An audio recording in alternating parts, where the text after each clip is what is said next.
اور اہل بیت نبو، یہ بات میں پہلے بھی کرتا ہوں، آج پھر کرنا ضروری سمجھتا ہوں، اہل بیت کا پیار، سن لو کان کھول کے، اہل بیت کا پیار اگر ہمیں کسی نے سکھایا ہے تو سیدنا عمر فاروق نے سکھایا ہے۔ اہل بیت نبوت کی محبت اگر کسی نے سکھائی ہے تو کس نے سکھائی ہے؟ بول کے بتائیے، حضرت عمر نے۔ اہل بیت کا پیار ہمیں حضرت عمر نے بول کر کے سکھایا ہے۔ بھائی یاد رکھیں، کسی کی طاقت نہیں تھی دم مارنے کی حضرت عمر کے سامنے، امام حسن ملنے۔ آپ یقین کریں، میں جب اس واقعہ کو پڑھتا ہوں تو میرا دل جھوم جاتا ہے۔ میں کہتا ہوں یار، ڈاڈا ہونا اپنی جگہ پہ، عشق ہونا اپنی جگہ پہ، انسان کا باوقار ہونا اپنی جگہ، جہاں کھڑے ہونا تھا وہاں یہ کھڑے ہوتے تھے، اور جہاں جھکنا تھا وہاں یہ ان لوگوں میں اقبال نے کہا تھا، تیری نگاہ ناز سے دونوں مراد پا گئے، عقل غیاب و جستجو، عشق حضور و اضطراب۔ جہاں اگر آیا ہے سامنے کیسر و کسرا تو عمر جیسا دلیر کوئی نہیں، اگر سامنے آیا ایران کا بادشاہ تو عمر جیسا تگڑا کوئی نہیں، اگر آیا ہے سامنے غسان کا بادشاہ تو عمر جیسا عادل کوئی نہیں، لیکن اگر علی کا بیٹا آیا ہے، اگر فاطمہ کے لال پارے آئے ہیں تو پھر فاروق اعظم سے جیسا محب کوئی نہیں، پھر ان سے جیسا پیار کرنے والا کوئی نہیں۔ اندر بیٹھے ہیں جناب عمر، اندر تنہائی میں کچھ وزیروں سے گفتگو ہو رہی ہے، میٹنگیں جاری ہیں۔ آپ کے بیٹے ملنے آئے جناب عبداللہ ابن عمر، ابا جی ملنے آئے، بات ٹھہرو، بات کر رہا ہوں، کوئی نہ اندر آئے۔ صاحبزادہ باہر کھڑا ہے، تھوڑی دیر گزری تو امام حسن بھی آ گئے۔ کون آئے؟ آپ کو جو ملے گا امام صاحب کا نام لینے سے، وہ سردار ہیں جنتیوں۔ کون آئے؟ سارے بولیے، امام حسن، تیری نسل پاک میں ہے بچہ بچہ نور کا، تو ہے نے نور تیرا سب گھرانہ۔ امام حسن آئے تو حضرت عبداللہ ابن عمر کو دروازے پہ کھڑے دیکھا، کہا امیر المومنین کہاں ہیں؟ کہنے لگے حضرت عمر کے بیٹے۔ کہنے لگے وہ اندر بیٹھے، کچھ میٹنگ ہو رہی ہے، اور انہوں نے کہا کوئی اندر نہ آئے، لیکن آپ جانا چاہیں تو چلے جائیں، آپ جانا چاہیں تو، تیری نسل پاک میں ہے بچہ بچہ نور، آپ جانا چاہیں تو چلے جائیں۔ تو انہوں نے کہا جب آپ باہر کھڑے ہیں تو مجھے کوئی اتنا ضروری کام نہیں، اور ابھی زور کی نماز تھوڑی دیر میں ہوگی، میں مسجد میں مل لوں گا امیر المومنین سے۔ یہ بات کہہ کے امام حسن چلے گئے۔ یار اتنی بڑی بات نہیں تھی، اتنی بڑی بات نہیں تھی۔ وہ میرے استادوں کا بیٹا بھی آئے تو کہا ٹھیک ہے جی، وہ سوئے ہوئے ہیں، کوئی غرض نہیں یار، میں ٹھہر کے آ جاؤں گا، کوئی بڑی بات نہیں تھی، دیکھا جائے تو بڑی بات نہیں تھی، پر بات بہت بڑی تھی، اس لیے کہ یہ خالی حسن نہیں، یہ حسن ابن علی ہیں، یہ حضرت فاطمہ کے لخت جگر۔ حضرت عمر باہر نکلے، عبداللہ ابن عمر سے پوچھا کوئی آیا تو نہیں؟ تو کہا حضور امام حسن آئے تھے۔ تو کہا پھر شہزادے کو اندر کیوں نہیں بھیجا؟ کہا میں نے کہا تھا۔ وہ کہنے لگے اگر امیر المومنین مصروف ہیں تو میں ظہر میں مل لوں گا۔ حضرت عمر رونے لگے، فرمایا بیٹے تو نے اچھا نہیں کیا۔ پھر مسجد نہیں گئے، سیدھے امام حسن کے دروازے دستک دی، امام حسن باہر آئے، کہا شہزادے آئے تھے تو ملے کیوں نہیں؟ تو امام حسن کہنے لگے حضور آپ کا اپنا بیٹا دروازے پہ کھڑا تھا، آپ کا اپنا بیٹا دروازے پہ کھڑا تھا، اور منع بھی کیا تھا آپ نے تو میں زور میں مل لیتا۔ حضرت امام حسن فرماتے جوش جذبات میں جناب عمر نے سر سے پگڑی اتار دی، جوش جذبات میں کہنے لگے حسن میرے بیٹے کا اور آپ کا کیا مقابلہ؟ کیا اس کی ماں کا نام فاطمہ الزہرا ہے؟ کیا اس کی نانی کا نام خدیجۃ الکبریٰ ہے؟ کیا اس کے نانے کا نام محمد مصطفیٰ ہے؟ آپ کا اور اس کا کیا مقابلہ؟ پھر رو پڑے اور کہنے لگے بیٹے میں مکے کے صحراؤں میں اونٹ چرایا کرتا تھا، یہ جو میرے سر پر عزت کے بال ہیں یہ تیرے نانے کے اگائے ہوئے، میں مکے کے خبردار شہزادے خبردار۔ او بھائی اہل بیت نبوت کے ادب کا رنگ اگر سکھایا ہے تو سیدنا عمر نے سکھایا ہے۔ حضرت عمر فاروق اتھارٹی ہیں، اسلام کی اتھارٹی۔ حضرت ابو موسیٰ اشعری رضی اللہ تعالیٰ عنہ فرماتے ہیں میرا منشی سائی تھا، وہ کاتب کہتے تھے وہ لوگ، میرا حساب کتاب عیسائی تھا، تو فرماتے ہیں ایک دن میں نے وہ سارا حساب کتاب لین دین کے حضرت عمر کو دکھائے تو فرمانے لگے جس نے لکھے ہیں اس کو بلاؤ۔ کہنے لگے حضور مسجد نہیں آ سکتا۔ کیوں نہیں آ سکتا؟ کہنے لگے وہ عیسائی ہے۔ کہتے ہیں حضرت عمر جلال میں آ گئے، آپ فرمانے لگے جنہیں رب دور کرتا ہے تم کیوں قریب کرتے ہو؟ جنہیں اللہ دور کرتا ہے. فرمایا تم غیروں کو اگر عہدے دو گے تو اپنوں کا کیا بنے گا؟ اگر تم غیروں کو عہدے دو گے تو اپنوں کا. یہ سوچ ہے جو آج برما کے مسلمانوں کے لیے بھی ضروری ہے. کہا اگر تم غیروں کو عہدے دو گے تو اپنوں کا. ہم نے غیروں کو عہدے دیے تو دیکھا نا اپنے کس طرح کاٹے جا رہے ہیں. غیروں کو جو عہدے دے دیے جرانے سارے غیروں سے. روز دعویٰ ہوتا ہے چین ہمارا سجن ہے, چین ہمارا دوست ہے. او بھائی دوست ہے تو اس سے کہو نا کہ برما تو تمہاری ایک چھوٹی سی ریاست ہے, چین کے بغیر تو وہ سانس بھی نہیں لے سکتا. اس کو کہو نا اس حکومت پہ دباؤ ڈالے. لیکن ہم لوگوں نے غیروں کو عہدے دیے تو اپنے پس گئے. حضرت عمر کہتے تھے ذمی کا ہم ادب کریں گے, ذمی کافر کا ہم, ایسا کافر جو مسلمان ریاست کو قبول کرے, بدامنی نہ پھیلائے. ایک آدمی کو آپ نے دیکھا آنکھوں سے نابینا ہے اور بھیک مانگ رہا ہے, تو حضرت عمر کو نظر آ گیا. فرمایا کون ہو؟ اس نے کہا میں یہودی ہوں. فرمایا بھیک کیوں مانگتے ہو؟ کہا جب تک تندرست تھا مسلمانوں کو جزیہ دیتا تھا, بوڑھا ہو گیا ہوں کیا کروں. حضرت عمر نے گھوڑے کی پشت پہ بٹھایا کافر کو, گھوڑے کی پشت پہ بٹھایا اور بٹھا کے مدینے لائے. حضرت علی شیر خدا وزیر خزانہ تھے. فرمایا علی اس کا وظیفہ جاری کرو. کہا یہ کون ہے؟ فرمایا یہ یہودی ہے لیکن یہ ہمیں جزیہ دیتا رہا, بوڑھا ہو گیا بیچارہ, بھیک مانگنے پہ مجبور ہے, ہماری حکومت کے اندر رہتا ہے, اس کا پورا پورا وظیفہ جتنا خرچہ اتنا وظیفہ لگاؤ. حضرت علی کہتے ہیں میں وظیفہ لگا رہا تھا اور وہ میرے نبی کا کلمہ پڑھ رہا تھا, وہ رسول اللہ کا کلمہ پڑھ رہا تھا.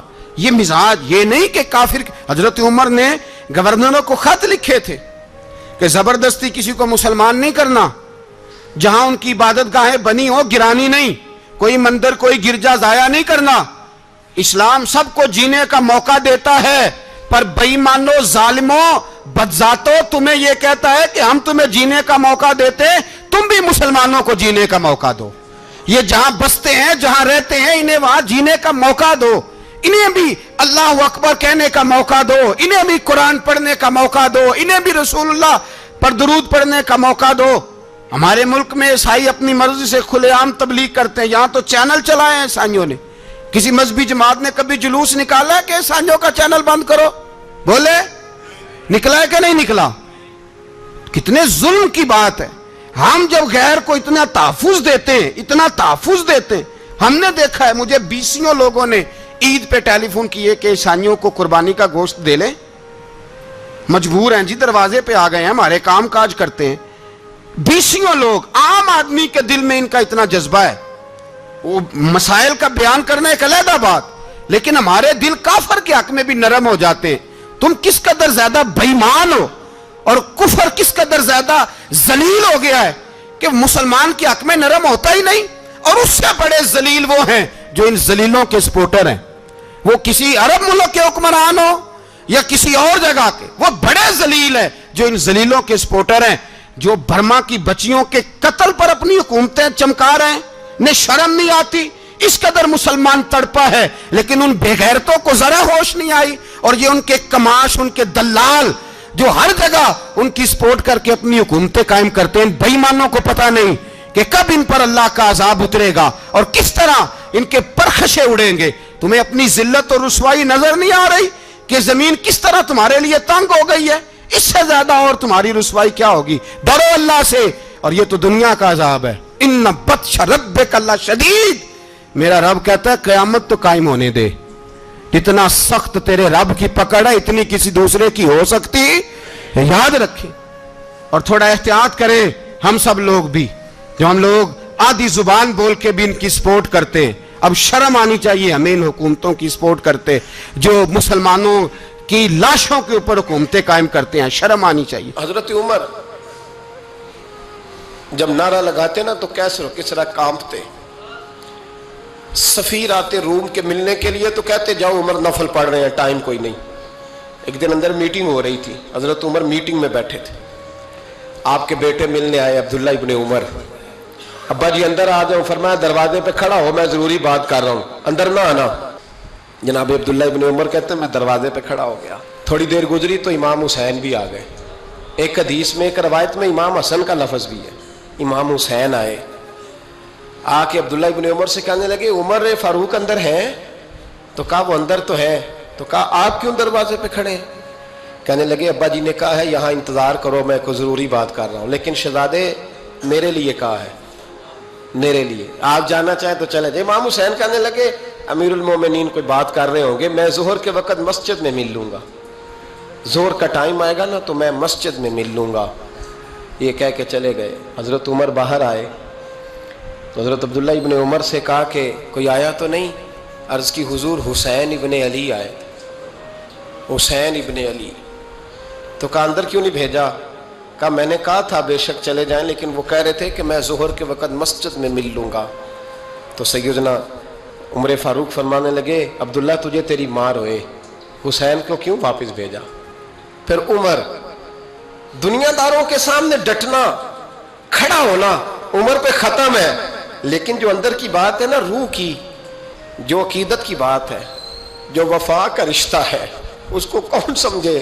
یہ جو روح کی مجبوریاں ہیں، یہ جو وفا کی مجبوریاں ہیں، اسے لوگ کیا سمجھیں؟ انہیں کیا پتا کہ مرشد کے بیٹے کے پیر چومنے میں حسن کیا ہوتا ہے؟ انہیں کیا پتا کہ جب استاد کا بیٹا گھر میں آتا ہے تو دل کرتا ہے مکان بیچ کے اسے دے دیں، اس کے باپ کی نیکیاں بڑی ہیں۔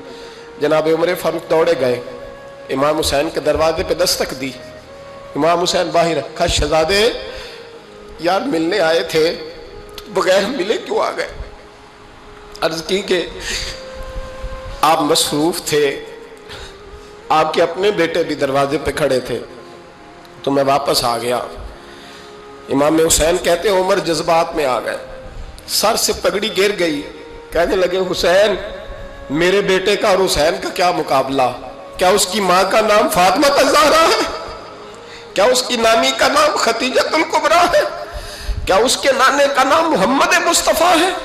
اور پھر سر سے پگڑی اتری تھی، اپنے بال زور سے پکڑ لیے، کہنے لگے حسین میں نا مکے میں اونٹ چرایا کرتا تھا اور ڈنڈوں سے مار کھاتا تھا اپنے باپ سے، یہ جو آج ساری دنیا میں عمر کے نعرے لگتے ہیں یہ تیرے نانے کا صدقہ ہے۔ شہزادے میری وفا اور میری وفا میں جب تیرا دل کرے نا توڑ کے آ جایا کر۔ عمر تو لوگ ایک دن امام حسین نے آ کے نا جناب فاروق اعظم سے کہا، خطبہ دے رہے تھے بچوں کی طبیعت شروع میں، پتہ نہیں کیا بات آئی امام حسین کے دل میں، کہنے لگے عمر نیچے اترو یہ میرے نانا کا ممبر ہے۔ تو حضرت سیدنا عمر سنو، کبھی میرا بھی بچہ آ جائے تو میں کہتا ہوں اس کو پکڑو یار، بچوں کو تو نہیں نا جمعوں میں مطلب ذکر کیا جائے، اترنا میرے نانے کا ممبر ہے۔ جناب عمر اتر کے نیچے کھڑے ہو گئے تو کہا جا کے اپنے نانے کے ممبر پہ بیٹھ۔ تو حضرت عمر رو پڑے، کہنے لگے شہزادے میرے نانے کا ممبر ہی کوئی نہیں ہے ہی نہیں، یہ ممبر یہ مصلی یہ تیرے نانے کی شان ہے، میرے نانے کا کوئی ممبر نہیں، تیرے ہی نانے کا ممبر ہے۔ تھوڑی دیر کھڑے رہے تو امام حسین کہنے لگے اچھا کوئی نہیں آپ کے نانے کا ممبر کا نہیں؟ کہا چلو پھر میرے نانے کے ممبر پہ بیٹھ جاؤ چلو خیر ہے، کوئی نہیں آپ کے نانے کا؟ کہا نہیں، تو کہا کوئی نہیں پھر میرے نانے کے۔ جب حضرت عمر بیٹھے تو بڑا شاندار جملہ کہا، فرمانے لگے میں ممبر پر مرضی سے نہیں بیٹھا تھا، مجھے ابو بکر نے بٹھایا تھا، اور پھر حسین کے کہنے پہ میں اترا ہوں، اب مجھے حسین نے بٹھایا ہے، اب کسی کی جرت ہے تو عمر کو اتار کے دکھائے۔ رات کو چہرے پہ نقاب ڈال کے نا تو مسجد کی گلیاں گھوم رہے تھے عمر فاروق، مدینے کی گلیاں گھوم رہے تھے، ایک دو گلیاں رہ گئیں تو فجر کا وقت ہو گیا، تو حضرت عمر اپنے غلام سے کہنے لگے نماز پڑھ لیتے ہیں اور باقی دو گلیاں بعد میں گھوم لیں گے۔ حضرت عمر نے امامت کرائی تو نقاب اسی طرح چہرے پہ، ایک گلی سے گزر رہے تھے تو ایک بوڑھی اماں بیٹھی ہے خیمے میں، بوڑھی کچھ چہرے سے پریشان لگتی ہے، تو حضرت عمر غلام سے کہنے لگے اسے پوچھو کیوں پریشان ہے؟ ہمارا تو اپنا ابا پریشان رہتا ہے، ہم پوچھتے نہیں، ہم نہیں پوچھتے، ہماری اپنی اماں روتی رہتی ہے کہ چلو 2 گھڑیاں رات کو آ کے بیٹھے گا میرے پاس، لیکن وہ آتا ہے 2 درجن کنوں لے کے اور سیدھا اپنے کمرے میں جاتا ہے اور بیگم صاحبہ سے کہتا ہے کہ یہ 6 اماں کو بھی دے آؤں، اس نے کون سا کھانے ہیں؟ تو وہ پلیٹ میں لے کے آتی ہے، پھر ماں کا دل ٹوٹتا ہے کہ یہ کمائی تو میری تھی، یہ تو بوٹا میں نے پالا تھا، لیکن یہ کس بیوپاری کے ہاتھ چڑھ گیا؟ ہم تو اپنے ماں باپ کو ٹائم نہیں دیتے، لیکن جب لوگ اللہ سے ڈرتے تھے رویہ کیا تھا؟ حضرت عمر فاروق رضی اللہ تعالیٰ عنہ خادم سے کہنے لگے بوڑھی سے پوچھو، تو پوچھا اما السلام علیکم، وعلیکم السلام، اما کیا بات ہے؟ تو اما کہنے لگی جاؤ دوڑو، تمہیں کیوں بتاؤں، دیہات کی سیدھی سادی بی بی، جاؤ بھاگ جاؤ۔ کہا نہیں اما مہربانی کرو، اندر تو آنے دو۔ بڑی منت کے بعد اما مانی۔ عمر فاروق عام آدمی نہیں جس سے دنیا کامتی ہے، حضرت عمر اندر گئے۔ اما کیوں پریشان ہو؟ تو اما کہنے لگی تمہیں کیوں بتاؤں، میرا اپنا دکھ ہے، چل اما بتا دے، تیری مہربانی۔ تو اما کہنے لگی میں ایک بیوہ ہوں، بے اولاد ہوں، کوئی میرا سہارا نہیں، مجھے عمر فاروق سے بڑی شکایت ہے، میرے اوپر 25 دینار کا قرضہ چڑھ گیا ہے اور 3 دن ہو گئے میں نے روٹی نہیں کھائی، اور عمر نے میری خبر نہیں لی۔ حضرت عمر کو پتہ چل گیا اللہ وارث ہے، اس کا کوئی 2 4 10 ہزار ووٹ کوئی نہیں، ایک کو میکے سے 6 مربے نہیں لے کے آئی، ایک اکیلی تنے تنہا۔ اور بھائی جب اللہ کا خوف ہوتا ہے تو پھر انسان ان غریبوں کو بھی مناتا ہے، پھر ریڑی والے کی بھی اہمیت بڑھ جاتی ہے، پھر رکشے والے کی قدر بھی بڑھ جاتی ہے۔ حضرت عمر فاروق رضی اللہ تعالیٰ عنہ کہنے لگے اماں عمر سے شکوہ ہے؟ کہاں؟ جناب عمر کہتے ہیں میں نے ایک جملہ کہا تو اماں نے تو مجھے لاجواب کر دیا۔ میں نے کہا اماں عمر کو کیا پتا کہ تو بھوکی ہے اور مقروض ہے، اسے کیا خبر؟ تو اماں کہنے لگی کیا کہا تم نے؟ عمر کو خبر نہیں، اسے پتا نہیں؟ تو عمر سے کہو نا چھوڑ دے حکومت، اس کے حوالے کرے جو خبر رکھ سکتا ہے، کیوں بیٹھا ہے پھر؟ ہمارے حکمران کہتے ہیں ابھی میں صدمے میں ہوں، نکلوں گا تو بات کروں گا، نہ ادھر ادھر کی تو بات کر، یہ بتا کہ قافلہ کیوں لٹا، مجھے رہزنوں سے غرض نہیں، تیری رہبری کا سوال ہے، ہاں تجھے جواب دینا پڑے گا۔ حضرت سیدنا عمر فاروق رضی اللہ تعالیٰ عنہ سے اماں کہنے لگی نہیں خبر رکھ سکتا تو حکومت کیوں کرتا ہے، چھوڑتا کیوں نہیں؟ تو حضرت عمر کہتے ہیں میں کانپنے لگا، دوڑے گئے جناب عمر۔ میں نے کہا اس اماں کا 6000 ووٹ نہیں کہ اس کی قدر کی جائے، یہ اماں کوئی بہت آکسفورڈ یونیورسٹی کی ڈگری ہولڈر نہیں کہ اس کی بات مانی جائے، کہ لاوارث اور بیوہ بی بی۔ عمر دوڑے گئے، گھر سے اناج کا تھیلا کندھے پہ رکھا، 25 دینار بھی لیے، پکا پکایا کھانا بھی لیا۔ خادم کہنے لگا حضور مجھے دے دے میں اٹھا لیتا ہوں۔ تو حضرت عمر فرمانے لگے چل وعدہ کر قیامت کے دن بھی میرا بوجھ اٹھائے گا؟ کہنے لگا جی نہیں وہاں نہیں اٹھا سکتا۔ فرمایا پھر آج بھی نہ اٹھا، مجھے ہی اٹھانے دے، یہ میرا بوجھ ہے تو مجھے ہی۔ اماں کے سامنے 25 دینار بھی رکھے، پھر اماں کو حضرت فاروق اعظم نے 2 مہینے کا راشن بھی دیا، پھر پکا پکایا کھانا بھی دیا۔ معمولی آدمی کی بات نہیں کر رہا، 24 لاکھ مربع میل کا حکمران۔ حضرت عمر مدینے میں بیٹھ کے کبھی للکار دیں تو کیسر و کسرا کی ٹانگیں کانپیں۔ جناب عمر فاروق رضی اللہ کھانا کھلا کے اماں چارپائی پہ تھی تو عمر نیچے بیٹھ گئے، کہنے لگے اماں چل عمر کو معاف کر دے، چل چل جانے دے، کوئی عرض نہیں، بیچارے کو پتہ نہیں چلا۔ تو اماں کہنے لگی تو نے پھر عمر کا ذکر چھیڑ دیا؟ بیٹے میرے گھاؤ بڑے گہرے ہیں، میرے زخم بڑے سخت ہیں، کلیجہ پھٹے تو تجھے دکھاؤں کتنی تکلیف میں ہوں، میں تو پکا ہوا پھل ہوں، کسی وقت بھی دنیا سے چلی جاؤں گی، میں نے عمر کو معاف نہیں کرنا۔ جب میں قبر میں جاؤں گی نا، نبی کریم علیہ السلام آئیں گے تو میں عمر کی شکایت کروں گی، میں کہوں گی حضور اس سے پوچھئے یا رسول اللہ بیوہ اور بوڑھی کا خیال ہی نہیں کیا؟ تو آپ کے غلام کہتے ہیں میں نے عمر کو کبھی اتنا روتے نہیں دیکھا جتنا آج روئے۔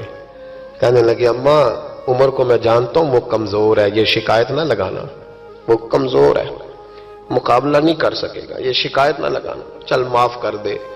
تو اماں کہنے لگی اچھا تو مجھے کچھ اچھا لگتا ہے، جا تیری خاطر عمر کو معاف کیا، تو پیارا لگا ہے جا معاف کیا، تیری خاطر معاف کیا، تیری خاطر عمر کو معاف کیا۔ حضرت عمر فاروق کہنے لگے مجھے لکھ کے دو، کون اتنے جتن کرتا ہے؟ کون؟ کسی سے کہنا جا اپنی اماں کو منا لے، تو کہتے ہیں نہیں میری غلطی کوئی نہیں تو مناؤں کس بات پہ، ہمیں تو 20 دلیلیں آتی ہیں، جا ابا کے پیر پکڑ لے۔ پتہ ہے نبی پاک علیہ السلام نے فرمایا جس کا باپ راضی ہوگا اسی کا اللہ راضی ہوگا، اور جس کا باپ ناراض ہوگا وہ سارا دن وظیفے پڑھے اس کا اللہ راضی۔ یہ ابو داؤد شریف کی حدیث ہے۔ نا جی بڑی مہربانی پیسے نہ لائیے گا، اب بات سنیں، وہ بھی میں سمیٹنے کی طرف آ رہا ہوں، ختم کر رہا ہوں، آپ میری بات پہ توجہ رکھیں۔ عزیز بھائی، نبی کریم صلی اللہ تعالی علیہ وسلم نے جو اپنے غلاموں کی تربیت کی تو حضرت عمر فاروق کہنے لگے لکھ کے دو، لکھ دو۔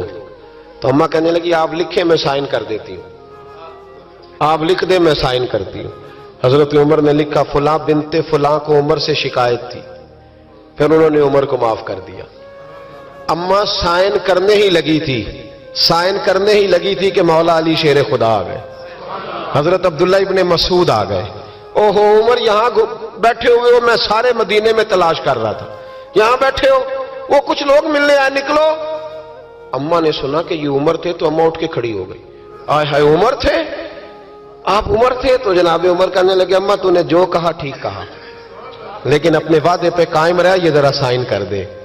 اماں نے سائن کیے تو حضرت عمر فاروق فرمانے لگے علی آ گئے ہو تو بطور گواہ تم بھی دستخط کر دو، عبداللہ ابن مسعود تم بھی بطور گواہ جب سائن ہوئے تو جناب عمر نے رکا لپیٹا اور مولا علی شیر خدا سے فرمانے لگے علی یہ رکھ لو، مجھے لگتا ہے میں تم سے پہلے دنیا سے جاؤں گا، اور جب میں پردہ کر جاؤں نا تو یہ رکا میرے کفن میں رکھ دینا۔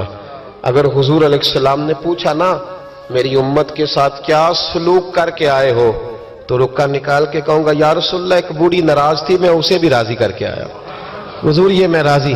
بھائی جب تک ہم اللہ سے نہیں ڈرتے معاشرہ اصلاح پذیر نہیں ہو سکتا۔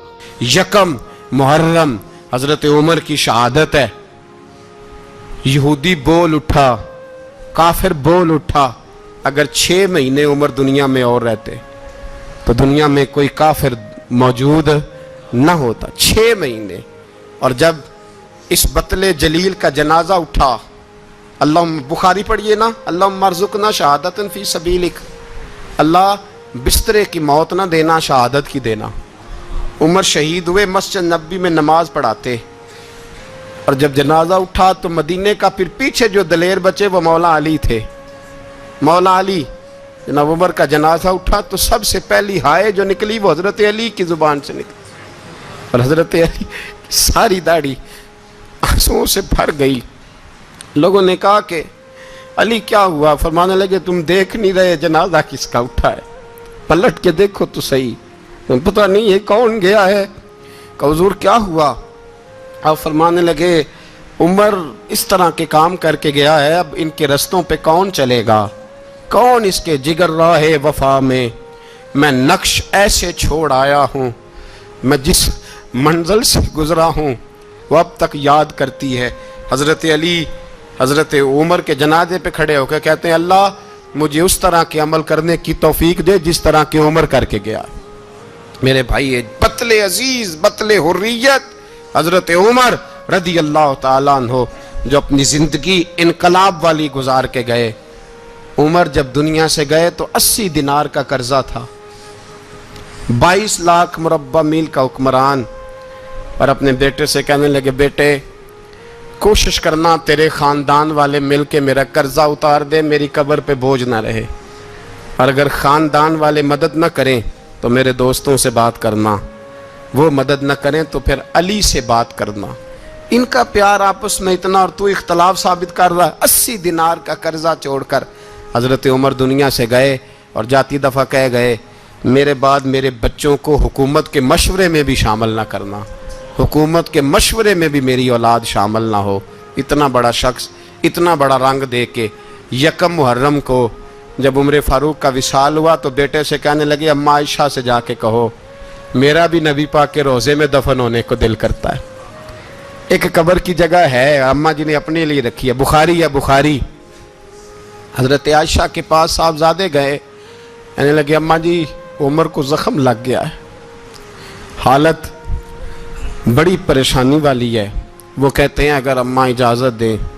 سید عائشہ رو پڑی، فرمانے لگی کہ وہ اپنی قبر کی جگہ تو نہیں نہ کسی کو دیتا، پر عمر نے کمال ہی بڑا کیا، اسے کہو جاؤ گنبد خضرا میں قیامت تک جو مصطفیٰ پہ اور ابو بکر پہ سلام پڑے گا وہ تجھ پہ بھی سلام پڑھ کے جائے گا، جاؤ میں نے جگہ دی۔ اعلیٰ حضرت فاضل بریلوی رحمۃ اللہ علیہ فرماتے ہیں وہ عمر جس کے آدھا پہ شیدہ شکر، اس خدا دوست حضرت پہ لاکھوں سلام، اس خدا دوست حضرت پہ۔ آپ یقین کریں ممبر پہ بیٹھا ہوں، حضرت عمر کا جب نام لیتا ہوں تو میرے وجود کے رونگٹے کھڑے ہو جاتے ہیں۔ حضرت عمر کی زندگی جب پڑھتا ہوں تو لگتا ہے خدایا ایسے شخص بھی دنیا میں آئے، ایسے لوگ